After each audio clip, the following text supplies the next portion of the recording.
ওহ বাবা রে বাবা, একটু শুয়েছিলাম তাতেও শান্তি নেই। মা আমায় ঠেলে ঠেলে উঠিয়ে দিল, যা যা যা তাড়াতাড়ি যা, কিছু জিনিস আনার আছে তাড়াতাড়ি আন। কি আর করা যাবে, তাই আমি এক চুটকি মেরে রেডি হয়ে গেলাম।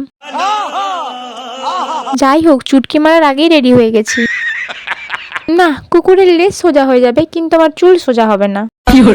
সারাদিনে এত পরিমাণে চুল পড়ে যে কি আর বলবো। এর জায়গায় যদি আর 50টা ছেলে আমার প্রেমে পড়তো রোজ, তাহলে আজ আমি সেঞ্চুরি করে নিতাম। জুতোটা আমি তোমাদেরকে দেখাবো না, কারণ ওটা আমার বাবা আমাকে আমেরিকা থেকে এনে দিয়েছে অনেক টাকা দিয়ে। যাই হোক, রেডি সেডি হয়ে গেছে, এবার একটু ঢং করি চলো, আর কি করা যাবে। বাবা গো, ঢং তো শেষই হচ্ছে না। আমি মূলত ঠোঁটে কোনো রং ইউজ করি না। বলেন কি? না মানে আমি এতটাই সুন্দর দেখতে যে দিনের বেলা আয়নায় মুখ দেখতে হলে লাইট জ্বেলে দেখতে হয়। আরে ছাড়ো, আমার রূপের কথা বললে আজকে আর শেষই হবে না।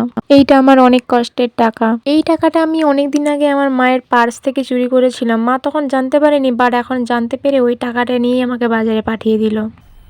মজা আয়া। যাই হোক, চুরির অপরাধে কেউ আর আমার শাস্তি দিল না। না না, এটা কিন্তু অন্যায়। মানছি আমি কালো, তা বলে এত আলো থাকতেও আমার মুখটা কেন কালো দেখাচ্ছে?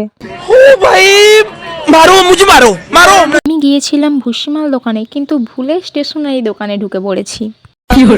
যাই হোক, যেটা নেওয়ার ছিল সেটা নিয়ে বাড়ি ফিরছি। তারপর হঠাৎ মনে পড়লো এটাই সেই জায়গা যেইখানে আমি প্রথমবার মাথা ঘুরে পড়ে গিয়েছিলাম। আর তোমরা দেখছো কি সুন্দর না, একদিকে চাষ হয়েছে আর একদিকে চাষ হয়নি, মানে হিন্দুস্তান আর পাকিস্তান। বলতে বলতে বাড়ি চলে এলাম, তারপর ব্যাগটাও বের করে নিলাম, দেখাচ্ছি তোমাদেরকে, দাঁড়াও দাঁড়াও। তার আগে দেখলাম ওরে বাবা, লাউ। লাউ দেখেই আমার মনে পড়ে গেল, ওহো স্বাদের লাউ। বাজার থেকে আমি এটা কিনে এনেছি। আর হ্যাঁ, তোমরা যারা খুবই দুর্বল তারা কিন্তু এটাকে আমার ভিডিওতে লাইক সাবস্ক্রাইব করতে পারো।